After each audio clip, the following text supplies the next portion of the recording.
하나님 말씀은 마가복음 10장 17절부터 27절입니다. 지금까지 본문 중에 제일 긴 본문인 것 같은데요. 그래서 교독을 하도록 하겠습니다. 마가복음 10장 17절부터 27절. 제가 먼저 읽고 그 다음 여러분들이 읽고 번갈아 가면서 읽겠습니다. 예수께서 길에 나가실새 한 사람이 달려와서 꿇어 앉아 묻자오되 선한 선생님이여 내가 무엇을 하여야 영생을 얻으리이까? 예수께서 이르시되 내가 어찌하여 나를 선하다가 하느냐 하나님 한 분 외에는 선한 이가 없느니라. 내가 계명을 안 하니 살인하지 말라, 간음하지 말라, 도둑질하지 말라, 거짓증언 하지 말라, 속여 빼앗지 말라, 내 부모를 공경하라 하였느니라. 그가 여자에게 선생님이여 그것은 내가 어려서부터 다 지켰나이다. 예수께서 그를 보시고 사랑하사 이르시되 내게 아직 한 가지 부족한 것이 있으니 가서 내게 있는 것을 다 팔아 가난한 자들에게 주라. 그리하면 하늘에서 보화가 내게 있으리라. 그리고 와서 나를 따르라 하시니 그 사람 재물이 많은 거로 이 말씀으로 인하여 슬픈 세색을 띠고 근심하며 가니라. 예수께서 둘러보시고 제자들에게 이르시되 재물이 있는 자는 하나님 나라에 들어가기가 심히 어렵도다 하시니 제자들이 그 말씀에 놀랐는지라. 예수께서 다시 대답하여 이르시되 얘들아 하나님 나라의 들어가기가 얼마나 어려운지. 낙타가 바늘기로 나아가는 것이 부자가 하나님의 나라에 들어가는 것보다 쉬우니라 하시니 제자들이 매우 놀라 서로 말하되 그런즉 누가 구원을 얻을 수 있는가 하니. 같이 읽습니다. 예수께서 그들을 보시며 이르시되 사람으로는 할 수 없으되 하나님으로는 그렇지 아니하니 하나님으로서는 다 하실 수 있느니라. 아멘. 우리가 그 찬양과 기도 또 예배 드릴 때 영적인 상상력이 필요합니다. 그래서 선포할 때도 우리 입에서 불이 나가고 칼이 나간다 라고 하는 믿음을 갖고 선포해 나가는 게 필요하고요. 찬양할 때도 하나님의 보좌의 영광을 바라보면서 찬양할 때 영적인 파워가 생겨요. 왜냐하면 사실은 그게 실상이거든요. 예, 우리가 그냥 목소리로 주님을 찬양한 것 같지만 우리 찬양의 이 목소리가 하나님 앞에 아름다운 선율로 막 올라가고 또 하나님이 받으실 때 우리에게 믿거나 말거나 금가루가 막 날리고 그런데요. 예. 영적으로 보면 그렇다는 거죠. 예, 그래서 우리가 믿음의 이제 어떤 예배, 찬양, 기도할 때 정말 사모하는 마음 가지고 내 안에서 하나님의 역사가 일어난다. 이걸 사용하셔서 영적인 파워 있는 예배가 또 기도 생활이 이루어졌으면 좋겠습니다. 오늘 저는 본문 말씀을 가지고 예수님만으로 충분합니다 라는 제목으로 말씀을 나누겠습니다. 한번 따라할까요? 예수님만으로 충분합니다. 예수님만으로 충분합니다. 아멘. 제가 이제 군 생활할 때 그때 이제 저는 이미 군대에서 결혼을 했거든요. 중2 때 결혼을 했었는데 후배가 막 달려오더니 선배님 기쁜 소식 있습니다. 뭐냐 그랬더니 그 결혼 정년기를 앞두고 있는 이제 여자분들한테 조사를 했더니 직업 선호도 2위가 군인이래요. 신랑감이 어떤 직장을 가졌으면 좋겠냐, 직업을 가졌으면 좋겠냐 조사했더니 2위가 군인이랍니다. 그런 거예요. 그래? 안 믿기는데? 그럼 1위는 뭐야? 그랬더니 민간인입니다. 그럼 민간인과 군인 둘밖에 없는데, 그죠? 2위를 했으니 뭐 2등이 된 거죠. 예. 오늘 우리가 이제 신랑감을 찾을 때, 제일 먼저 보는 게 뭡니까? 신앙을 보겠죠. 우리 믿는 예배니까 맨 먼저 신앙. 정답은 믿음이 좋은가 그걸 보는 거죠. 그리고 또 뭘 보죠? 뭐 어떤 분들은 A부터 Z까지 다 본다고 얘기하는데 성격이 어떤가, 직업은 어떤가, 그리고 집안은 어떤가, 이런 것들 여러 가지 보죠. 근데 오늘 성경 말씀에 보면 아주 베스트 신랑감이 나옵니다. 한 사람이 예수님께 달려 나왔다고 얘기하는데 마태복음에서는 청년이라고 얘기하는 이 사람이 누가복음에서는 관원이라고 얘기합니다. 당시의 관원은 회당장이나 아니면 사내들인 공의의 의원을 얘기하거든요. 사내들인이 뭐냐면 이스라엘은 신정국가여서 이 사내들인 공의회가 최고의 종교 및 사법기관으로서 최고의 법원 역할을 했다는 거예요. 거기에 일원이에요. 그러니까 어때요? 대단히 높은 지위죠. 거기다가 누가복음은 그가 부자라고 얘기해요. 어떤 부자야? 큰 부자래요. 예. 그리고 이 사람은 믿음도 아주 좋아요. 그러니까 당장 우리 영이 만나게 했으면 좋겠어요. 그렇죠? 그런데 이 사람이 예수님 앞에 달려와 꿇어앉아 여쭙습니다. 자세도 아주 겸손해요. 그리고 신앙에 대해서 아주 진지합니다. 그러면서 선한 선생님, 내가 무엇을 하여야 영생을 얻으리까? 라고 얘기합니다. 여러분, 어떤 질문을 하느냐 보면 그 사람이 핵심을 파악하고 있느냐 아니냐 뭐 안다고 얘기하더라고요. 근데 이 사람이, 이 청년이, 부자 청년이 예수님께 와서 묻는 질문은 어떻게 하면 영생을 얻습니까? 라는 아주 핵심적인 질문을 하고 있는 거예요. 그때 예수님께서 오늘 읽었던 본문 말씀처럼 살인하지 마라, 간음하지 마라, 도둑질 하지 마라, 거짓 증거 속에 빼앗지 말고 내 부모를 공경하라 라고 얘기를 해요. 근데 이 청년이 주님, 이건 내가 어려서부터 다 지켰습니다 라고 얘기하는 거예요. 어려서부터 지켰대요. 그러니까 모태 신앙인가 봐요. 그러면 뭐 가산점 더 들어가잖아요. 그죠? 그런데 예수님께서 부담스러운 말씀하십니다. 그를 보시고 사랑하사 이르시되 내게 있는 것을 다 팔아 가난한 자에게 주라. 그리하면 하늘에서 보화가 내게 있으리라. 그리고 나를 따르라. 라고 얘기를 해요. 입장 바꿔놓고 여러분이 이 청년이라면 어떻게 하시겠습니까? 그때 이 청년은 재물이 너무 많아요. 큰 부자래요. 그래서 이 말씀을 인하여 슬픈 기색을 띠고 고민하면서 갔습니다. 그리고 우리가 잘 알고 있는 유명한 말씀이 나타나죠. 낙타가 바늘기로 나아가는 것이 부자가 하나님 나라에 들어가는 것보다 쉬우니라. 이 얘기는 불가능하다라는 겁니다. 바늘귀는 뭐냐면 예루살렘의 성에 낮에는 성문이 열려 있는데 밤에는 적군이 침입할지 모르니까 옆에다가 작은 문을 만들었대요. 문도 작고 높이도 낮아서 한 사람만 겨우 지나갈 수 있는 그런 문인데 그 문으로 낙타가 들어갈 수 있느냐? 없다는 거죠. 오늘 이 말씀은 우리에게 애써 외면하고 싶은 말씀이에요. 왜냐하면 돈이 나오잖아요.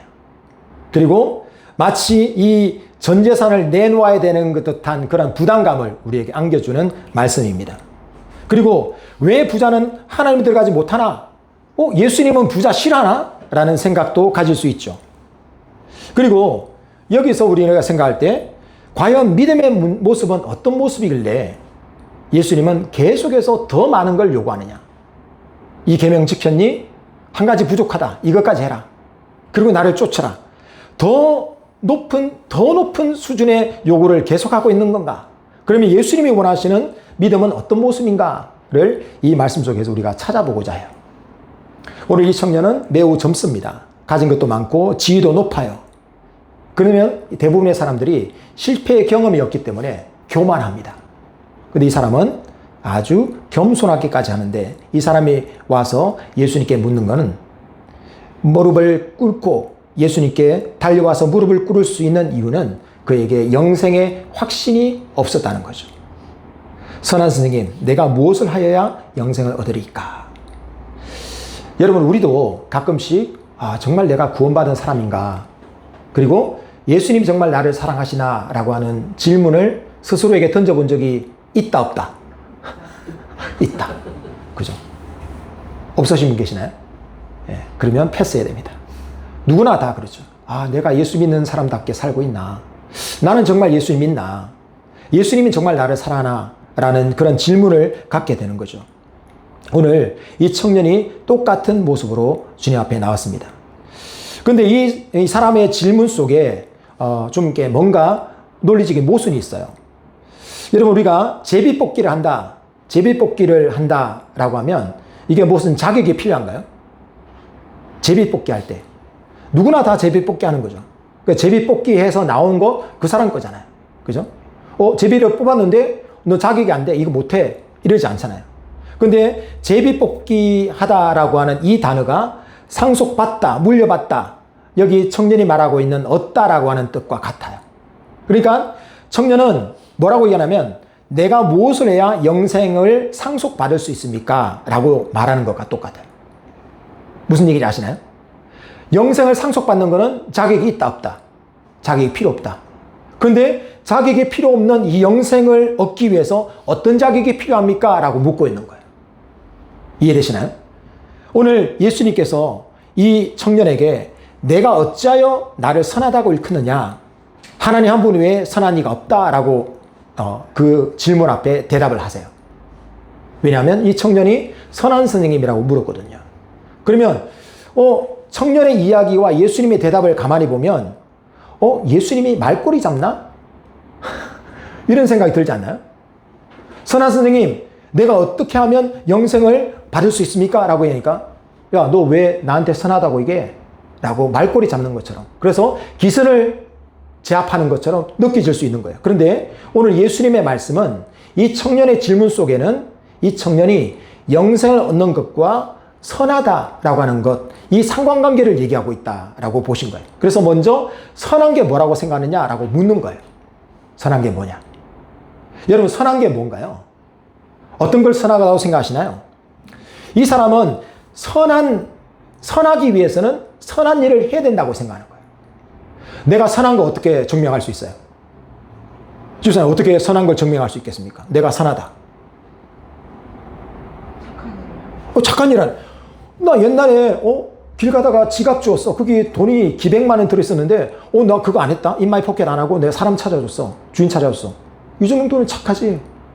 자기 선한 행동을 가지고 자기 선함을 나타내려고 하는 거예요. 그러면 선한 행동이 뭘까요? 이 청년의 마음속에는 율법을 지키는 게 선한 일이다라고 생각하는 거예요. 그러니까 선하기 위해서 선한 일을 해요. 선한 일이 뭘까 찾다 보니까 율법을 지키는 거예요. 그래서 어려서부터 율법을 열심히 지킨 거예요. 근데 예수님께서 이 청년에게 네가 말하는 선함은 뭐냐라고 다시 되묻는 거예요. 그리고 누가 선함과 악함을 구분했느냐? 네가 말하고 있는 선은 상대적인 선이냐 절대적인 선이냐라고 묻고 계시는 거예요. 그러면서 하나님 한 분 외에는 선한 이가 없다. 절대 선하신 분은 하나님이시다. 누가 이 절대적으로 선하신 하나님 앞에 선하다고 얘기할 수 있느냐? 그러면서 선하다고 생각하는 이 청년의 질문에 물음표를 던지는 거예요. 사람들은 우리가 아까도 얘기했듯이 내가 선하다라고 하는 걸 나타내기 위해서 선한 행동을 하죠. 그리고 내가 다른 사람 다 지옥 가도 나는 천국 갈 수 있어. 왜 그렇죠? 다른 사람보다 내가 착하기 때문에. 내가 다른 사람보다 더 정직하지. 내가 다른 사람보다 더 봉사를 많이 했어. 그러면서 상대적으로 자기가 선하다는 걸 얘기하는 거예요. 그 대표적인 이야기가 누가복음 18장의 바리새인과 세리의 기도의 이야기인데, 누가복음 18장에 우리가 보았던 부자 청년의 이야기 전전에 바리새인과 세리의 기도 비유가 나옵니다. 그러니까 이 이야기를 하시면서 부자 청년을 만나신 거예요. 그러면 이 이야기가 의미가 있죠. 자, 바리새인이 어떻게 기도합니까? 하나님이여, 나는 다른 사람들, 곧 토색, 불의, 간음하는 자들과 같지 아니하고 저 세리와도 같지 아니함을 감사합니다. 라고 얘기합니다. 바리새인의 감사 제목은 뭔가요? 다른 사람보다 내가 정직합니다. 다른 사람보다 내가 의롭습니다. 다른 사람보다 내가 선합니다. 라고 얘기했어요. 하나님이 그 바리새인의 기도를 인정하셨나요? 상대적인 선으로는 하나님께 이룰 수 없다라는 거예요. 우리가 하나님 말씀을 자세히 보면, 하나님 말씀 앞에 나를 비춰보면 사도 바울이 고백했던 것처럼 내 속 곧 내 육신에 선한 것이 거하지 않은 줄을 내가 아노니 원함은 내게 있으나 선을 행하는 것은 없노라 라고 고백할 수밖에 없는 거예요. 다른 사람 보면서 내가 저 사람보다 낫지 라고 얘기하지만 하나님을 바라보면서는 내 속에는 선한 것이 없구나 라는 사실을 고백할 수밖에 없어요. 그런데 세상은 어떻게 얘기합니까? 네가 선한 일을 많이 해야, 다른 사람에게 보시를 많이 하고 선을 쌓아야 네가 극락왕생할 수 있어 라고 얘기하는 거예요. 하나님은 자신의 눈에 좋아 보이는 것을 선으로 아는 사람들의 그 상대적인 선이 문제다고 얘기하는 거예요. 상대적인 선의 기준이 뭔가요? 나예요. 내가 저 사람보다 착해. 내가 저 사람보다 선하지. 내가 저 사람보다 정직해. 근데 여러분, 아담과 하와를 아시죠? 아담과 하와가 자기 기준에 옳은 걸 선택했을 때 그 결과가 무엇인가요? 사망이죠. 보암직하고 먹음직하고 지혜롭게 할 만큼 탐스러운 것 선택했습니다. 근데 신기한 거는 우리가 하나님께 집중하지 않으면, 절대적인 하나님의 선하심에 집중하지 않으면 우리는 항상 상대적인 옳음과 선한 것을 선택하려고 해요. 그리고 그걸 가지고 다른 사람에게 의시되거나 자기 옳음을 증명하려고 한다는 것이죠. 자기 중심으로 선택한 옳은 것, 내가 다른 사람보다 옳다고 생각해서 선택한 것, 이 결과는 아담과 하와가 보여주는 것처럼 사망에 이르게 됩니다. 하나님 우리에게 영생을 주기를 원하시는데, 이 영생은 절대 선하신 하나님께 집중하게 될 때, 행동의 이유가 하나님이 되는 삶을 살 때에 그때 우리에게 주어지는 것이죠. 왜 그럴까요? 영생은 하나님과의 관계이기 때문에 그렇습니다. 천국은 내가 천국의 티켓을 받는 것이 아니라 하나님과의 관계를 이루는 것이 천국의 믿음이 되는 거예요. 오늘 청년이 다른 사람들보다 자기가 선하다는 생각의 기준에 집중한 나머지, 네가 계명을 아는데 간음하지 마라, 살인하지 마라, 도둑질하지 마라, 속여 빼앗지 마라, 내 부모로 경계하라 말했을 때 이 청년이 아무 생각 없이 진지한 고민을 하지 않았어요. 항상 다른 사람과 비교하는 삶을 살았으니까 내가 이걸 어려서부터 지켰습니다. 예수님은 뭘 보셨을까요? 이 계명 속에 네가 어떤 마음의 중심으로 이걸 지켰느냐라는 물으시는데, 이 청년은 자기가 갖고 있는 여러 가지 자기 삶을 의롭다고 보여주는 증거 때문에 이걸 놓치고 있는 거예요. 그리고 이 청년은 뭐라고 했죠? 큰 부자라고 얘기했습니다. 이스라엘 사람들은 부자를 좋아해요. 우리 한국 사람과 똑같죠. 돈을 좋아합니다. 왜냐하면 이 돈과 명예와 어떤 지위가 하나님께로부터 온다고 생각했어요.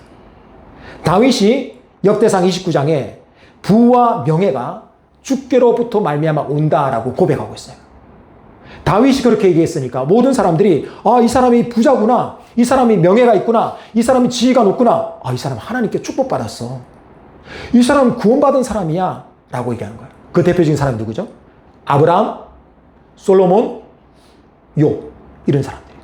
이 사람들은 하나님께 인정받은 믿음을 갖고 있다고 생각한 거예요. 근데 이 청년이 뭐라고 얘기했죠? 부자. 그것도 어떤 부자? 큰 부자였어요. 그러니까 사람들이 이 사람이 공회원이고, 그 사람이 젊고, 거기다가 율법도 잘 지켰고 부자야. 누가 보더라도 이 사람은 구원받은 사람이야. 근데 영생을 갖지 못한다는 걸 누구만 알았죠? 자기 자신만 한 거예요. 그래서 이 사람이 예수님 앞에 나와서 겸손하게 물어 묻습니다. 예수님께서는 이 청년에게 네가 어떤 마음으로 율법을 지키는가? 라고 묻고 계시는 거예요.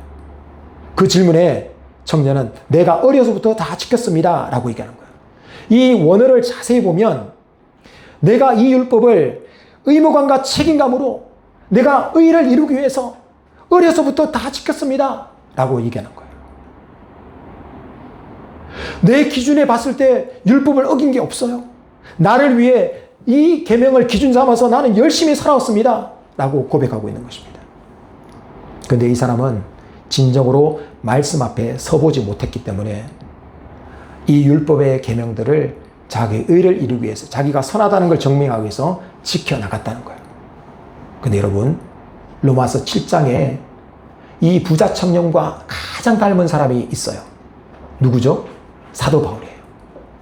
사도 바울도 젊었습니다. 관원이었습니다.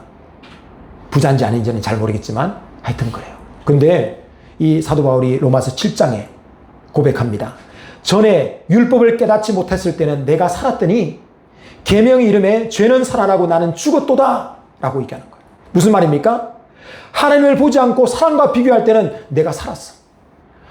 이 정도면 내가 영생을 누린 자고 내가 의로운 자고 선한 자야? 라고 얘기했는데, 하나님 앞에, 말씀 앞에 서보니까 죄가 살아나고 나는 죽은 존재가 되었다라고 하는 절망감 가운데 구원주 예수님을 바라보는 눈이 열리게 된 거예요. 여러분, 주님을 바라보고 계십니까? 아니면 다른 사람과 비교하면서 나 정도면 괜찮지라고 생각하고 계시나요? 이 청년이 마태복음에 아직도 무엇이 부족하니까 라고 묻습니다. 이 질문 속에는 청년의 자신감과 함께 숨길 수 없는 불안감이 있는 거예요. 한 번도 하나님 말씀 앞에 서보지 못한, 그리고 종교인의 삶을 살아갔던 그 공고함이 아직도 무엇이 부족합니까? 라는 질문 속에 담겨 있는 거예요. 저는 이 질문을 던진다라고 하는 게 얼마나 이 청년이 신실한가, 자기 자신의 삶을 얼마나 잘 고찰하고 있는가를 보는 거예요. 그때 예수님께서 네게 한 가지 부족한 것이 있다 라고 얘기합니다. 한 가지 부족한 게 있다라고 하는 게 예수님께 말씀하신 그 계명에 한 가지를 더한 게 아니라 한 가지 부족한 게 있다라는 말씀은 이 한 가지 부족한 걸 통해서 네 마음의 주인이 누군지를 봐야 된다라고 얘기하고 있는 거예요. 이 청년의 마음의 주인이 누굽니까? 이 청년의 마음의 주인의 자리를 차지하고 있는 건 바로 재물이었습니다. 이게 바로 율법의 목적이에요. 내 안에 어떤 죄가 있는가? 나는 얼마나 부정한 존재인가? 나는 정말 예수 그리스도를 구주로 고백하고 있는가를 우리는 말씀을 통해서 깨닫게 되는 것이죠.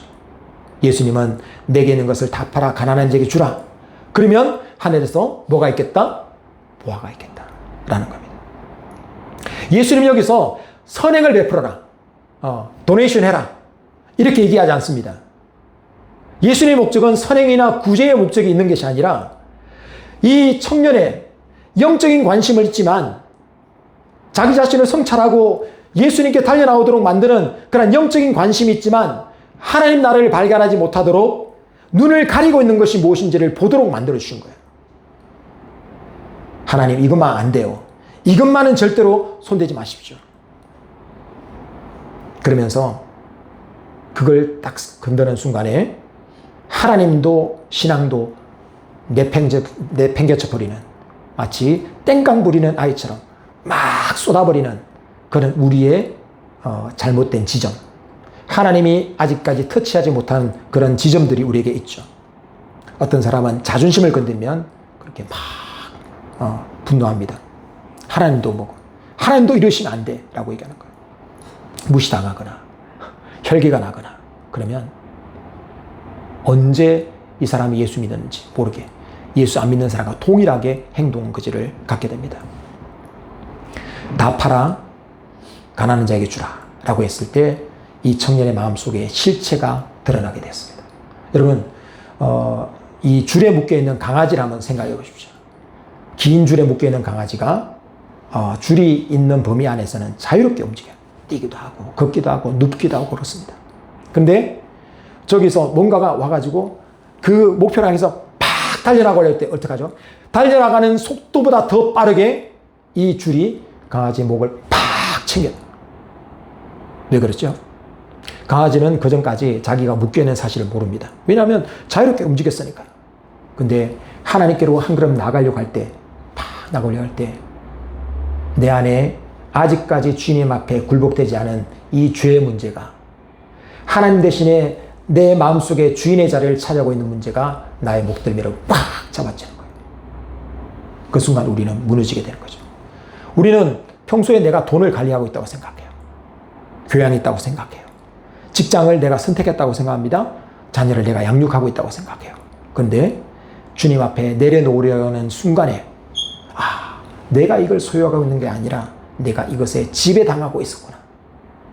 이것에 내가 얼마나 영향받고 있었는지 실체를 묶여있다는 사실을 깨닫게 되는 것입니다.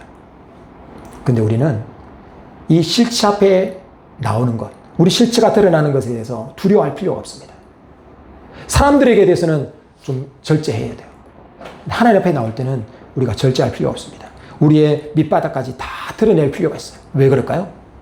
예수님께 이 청년에게 네게 한 가지 부족한 것이 있다라고 말씀하실 때 성경은 예수께서 그를 보시고 사랑하사 이르시되 라고 되어 있는 거예요. 하나님의 사랑이 있기 때문에 그 사랑의 용납하심과 우리를 용서하시고 품으시고 우리를 사랑하기로 작정하신 그 주님이 계시기 때문에 우리는 우리 실체를 드러내게 됩니다. 그때 치유가 일어나게 되는 거예요. 하나님 앞에 정직하게 고백할 때 치유가 일어나게 되는 거예요. 그런데 이 부자 청년은 재물이 많은 고로 이 말씀을 인하여 슬픈 기색을 띠고 근심하며 가니라 라고 되어 있어요. 여러분, 슬픈 기색을 띠고 근심하며 가고 있는 그 모습을 볼 때 얼마나 철학적입니까? 저 사람은 하나님의 말씀 앞에 고민하는 그 모습이 참 귀하다. 하나님 말씀을 묵상하고 있네 라고 생각할 수 있지만 그의 마음의 중심에는 양자택일의 순간에 영생 대신에 이 청년은 재물을 선택했습니다. 영생에 대해서 얼마나 고민했습니까? 이 영생의 문제가 해결되지 않았기 때문에 그는 겸손하게 주님 앞에 달려나와서 무릎 꿇으면서 선한 선생님이라고 부를 정도로 그렇게 갈급했습니다. 그러나 양자택일의 순간에 그는 재물을 선택하고 예수님을 버리고 떠나가게 된 것이죠. 내가 붙잡은 것이 나를 행복하게 할 줄 생각했지만 결국에 그것 때문에 예수님을 따르지 못하게 되고 우리 영혼에는 큰 근심이 일어나게 되는 것이죠. 오늘 이 이야기와 대조를 이루고 있는 한 사람이 있어요. 여러분 삭개오 아시죠? 세리장이었던 이 삭개오가 예수님을 보려고 뽕나무 위에 올라갔습니다. 그때 예수님께서 오셔서 삭개오야 내려오라. 내가 오늘 네 집에 거해야 되겠다 라고 얘기했을 때 삭개오의 반응 여러분 아시죠? 주님 내 소유의 절반을 팔아서 가난한 자에게 주겠습니다. 그리고 만약에 내가 누구에게 속여 빼앗은 것이 있다면 내가 네 갑절이나 갚겠습니다. 율법에는 두 갑절을 갚아야 되거든요. 근데 배나 갚겠다는 거예요. 그렇게 얘기합니다. 그때 예수님 뭐라고 하셨죠? 예수님께서 오늘 구원이 이 집에 이르렀으니 이 사람도 아브라함의 자손이미로다. 아니 부자 청년한테는 재산 전체를 팔아라고 했는데 삭개오는 절반밖에 안 팔았잖아요. 그러니까 가능하지 않을까? 그렇게 생각하시나요? 여러분 우리가 11조를 드릴 때 11조는 우리의 소득의 10분의 1이잖아요. 10분의 1을 드릴 때 10분의 1 드린다고 느껴지나요? 이거 드리면 죽겠다는 생각이 들지 않으세요? 이거 드리고 나서 내 굶어 죽겠다. 그런 생각 들지 않습니까? 저도 옛날에 11조 떼먹은 적이 여러 번 있거든요. 10분의 1이 아니라 10분의 1을 드릴 때 전체가 다 가는 것 같아요. 근데 50%를 드린다고 생각해 보세요. 그리고 만약에 속여 빼앗은 일이 있다면 없으면 다행이겠지만 혹시나 누가 찾아가지고 당신 나한테 이랬잖아. 4배 갚아 라고 얘기한다면 이 사람 어떻게 될까요? 근데 이 삭개오한테 예수님께서 네 절반 가난한 자에게 줘라. 그 다음에 속여 빼앗은 게 있으면 4배 갚아라. 이렇게 얘기하지 않았어요. 예수님은 가만히 계셨어요. 근데 삭개오가 자진해서 그렇게 고백합니다. 왜 그럴까요? 예수님 모시는 순간 이 삭개오의 인생 가운데 새로운 질서가 잡히게 된 것이죠. 그러니까 이 질서에 따라서 삭개오는 재물을 처리한 겁니다. 그를 조정하는 돈이 이 줄이 끊어지고 그를 올감했던 돈의 줄이 끊어지고 이제는 예수 그리스도의 생명에 접붙임 바 된 그런 인생이 된 것이죠. 그래서 예수님께서는 오늘 이 집에 구원이 이르렀다라고 얘기합니다. 여러분 앞서 제가 이스라엘 사람들은 부자가 하나님 축복받은 증거라고 얘기했죠. 그 대표적인 사람이 누구라고 했죠? 아브라함과 다윗과 다윗은 얘기 안 했는데요. 욥 또 한 명. 부자 하면 누가 떠올라나요? 솔로몬. 예. 선물 달란트 예, 솔로몬 이렇게 되죠. 그런데 복받은 부자의 대명사는 당연히 아브라함입니다. 근데 아브라함에게 하나님이 네 소유의 절반을, 네 소유를 다 팔아 가난해 주라고 얘기했나요? 그러지 않았습니다. 아브라함에게는 무엇을 도전했나요? 네 아들, 네 독자 이삭을 바쳐라 라고 얘기했습니다. 아니 아버지가 사랑하는 아들 독자를 번제로 바치라고 하는 이 잔인한 반인륜적인 일을 아브라함에게 시켰어요. 여러분 어떻게 하시겠습니까? 내가 요즘 기도를 좀 안 했나? 왜 이렇게 귀신이 역사나? 이렇게 생각하지 않겠습니까? 성경적이지 않다라고 얘기하지 않겠습니까? 그런데 아브라함은 하나님께서 죽은 자 가운데 살릴 것을 믿었어요. 그리고 하나님이 나를 사랑하셔서 이 말씀하셨다는 사실을 알았어요. 그래서 고민하지 않고 그 다음날 해가 뜨기도 전에 이삭의 손을 잡고 모리아산으로 걸어가게 되었습니다. 그때 하나님께서는 이제야 내가 하나님을 경외하는 줄 알았노라 라고 얘기합니다. 교회 생활을 열심히 하고 있는 청년이 하도 기특해가지고 불러 세워서 야 요즘 너 좀 보기 좋다. 요즘 어때? 그랬더니 그 청년이 하는 말이 목사님 자, 믿음이 너무 생겨가지고 두렵습니다. 좀 교회를 좀 너무 나오는 것 같아요. 좀 줄여야 될 것 같아요. 이렇게 충격받아서 왜 그러냐 그랬더니 교회 너무 나오니까 믿음 생겨가지고 이제 직장생활 못할 것 같아요. 교회 시키는 일 다 해야 될 것 같아요. 이러다가 사회 도태되면 어떡해요? 이렇게 얘기합니다. 이런 이야기가 우리에게도 똑같이 있어요. 여러분, 제가 청년회 때에 수련회 가가지고 주님, 저는 주님만으로 만족합니다. 오늘 제목이 뭡니까? 예수님만으로 충분합니다. 이 고백했어요. 그 순간 제 머릿속에 떠오른 거는 아프리카에 가가지고 선교를 하고 막 핍박하는 사람들이 내 그 피부를 벗겨가지고 막 소금을 뿌리고 막 이렇게 해도 그 당시 선교사님들이 얘기하는 것 중에 제일 잔인한 고문 방법이 그거였거든요. 그렇게 하더라도 저는 주님 따르겠습니다 라고 고백했어요. 그리고 그 뒤에 그런 고백 안 했어요. 왜냐하면 예수님 한 분만으로 만족합니다 라고 얘기하면 예수님께서 다 뺏을 것 같은.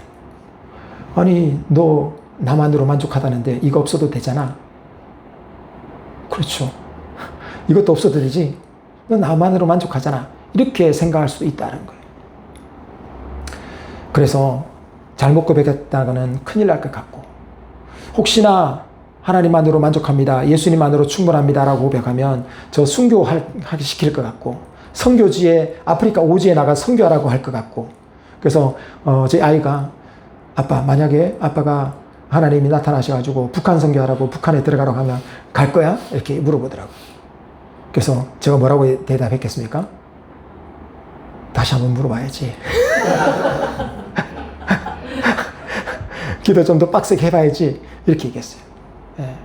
여러분은 그러지 않으시나요? 순교나 선교는 영광의 자리입니다. 아무한테나 허락하지 않으세요. 하나님도 보는 눈이 있으세요. 그래서 걱정할 필요 없어요. 제가 우습게 말씀드렸지만 오늘 부자 청년에게 예수님은 그를 사랑하사 말씀하셨어요. 하나님께서 우리에게 사랑하셔서 말씀하십니다. 아브라함에게 이삭을 뺏어가기 위해서 한 것이 아니라 하나님께서는 아브라함의 믿음을 보기 위해서 하나님 말씀하신 거예요. 청춘 남녀가 이제 교제를 합니다. 그때 한참 이제 뭐 좋은 거, 맛있는 거 보고 먹고 즐기고 서로 이야기를 나누고 그러다가 빼놓지 않고 하는 질문이 하나 있죠. 너에게 나는 누구니? 라는 질문이 있어요. 우리 사귄 지 얼마 됐는데 너 나 어떻게 생각해? 너에게 나는 누구니? 라고 물어요. 우리 예수님께서 여러분에게 묻습니다. 너에게 나는 누구니? 너에게 나는 누구니? 라고 묻는다면 여러분 어떻게 대답하시겠습니까? 25절에 낙타가 바늘기로 나가는 것이 부자가 하나님 나라에 들어가는 것보다 쉬우니라 라고 얘기할 때 23절에 이 부자는 재물 있는 자인데 표준 원문에 보면 재산을 믿고 있는 자라고 표현이 되어 있어요. 재산을 믿고 있는 자는 부자뿐만 아니라 가난한 자도 되죠. 그래서 24절에는 부자라는 표현이 빠져 있습니다. 재산을 믿고 있는 자, 하나님 믿고 있는 자가 아니라 돈이 나를 지켜준다. 돈뿐이겠습니까? 인간관계가 나를 지탱하고 있어. 사회적 명예가 있어야 내가 살 수 있지. 돈 그거 필요 없어. 나는 명예 없으면 죽은 목숨이야 라고 하는 사람도 있겠죠. 그 사람에게 하나님 나라 들어가기가 어렵다. 불가능하다 라고 얘기하는 거예요. 부자 청년이 고민한 영생을 얻는 방법 무엇인가요? 그럼 누가 하나님 나라에 들어갈 수 있나요? 우리는 예수 믿는 자라는 걸 알고 있습니다. 그 말은, 예수 믿는다는 얘기는 예수님 아니면 안 되는 사람들입니다. 예수님이 찾으신 사람이 누굴까요? 예수님 어떤 믿음을 보실까요? 예수님 아니면 안 되는 사람들입니다. 여러분, 우리가 믿음이 있다. 참 저 집사님 전 믿음이 좋아 라고 하는 사람들 대부분 어떤 사람이세요? 새벽기도 빠지지 않고 가시는 분들, 교회 봉사 앞장서서 하시는 분들, 저분이 10년 동안 교회 봉사, 식당 봉사를 했는데 자식들이 좋은 대학 가고 결혼도 잘하고 직장도 잘 들어갔어. 야, 저분 정말 믿음 좋은 분이야 라고 얘기하잖아요. 우리는 기도 열심히 하고 또 교회 봉사 열심히 하고 전도도 잘하고 헌금도 잘하고 이런 사람들을 믿음 좋다고 얘기해요. 근데 성경에 이런 사람이 있죠. 말씀도 많이 알고 기도도 잘하고 금식도 하고 11조도 정말 머리털 하나까지 세가지고 다 하는 사람 누구가 있나요? 바리새인. 근데 우리가 지난주에 혈유증 앓았던 여인 봤죠?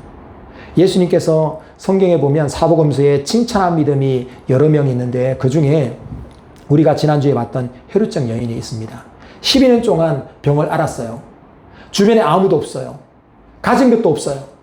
그에게는 예수님밖에 없습니다. 예수님밖에 없어서 예수님 붙들러 나왔어요. 그때 예수님께서 뭐라고 얘기했죠? 따라. 내 믿음이 너를 구원하였으니 평안히 가라. 내 병에서 놓여 건강할지어다 라고 얘기하세요. 그리고 마태복음 15장에 보면 가나안 여인이 나옵니다. 사람들이 저주받은 사람이라고 해서 아무도 가까이 하지 않아요. 이 여인이 자기 딸이 흉악한 귀신이 들렸어요. 그때 예수님께 나왔어요. 예수님 도와주세요. 예수님께서 매몰차게 자네의 떡을 취하여 개들에게 던지며 마땅치 않아! 이렇게 얘기하지는 않았겠죠. 그때 이 여인이 주님 옳습니다. 그러나 개들도 주인의 상에 떨어진 부스러기를 먹습니다. 라고 얘기해요. 그때 예수님께서 여자여 내 믿음이 크도다. 내 믿음이 크도다. 내 소원대로 되리라. 라고 말씀하세요. 이 두 여인은 예수님밖에 없는 사람이에요. 예수님밖에 없는 사람. 심령이 가난한 자 복이 있다라고 할 때 심령이 가난하다는 뭘까요? 절박한 거예요. 예수님밖에 없는 거예요.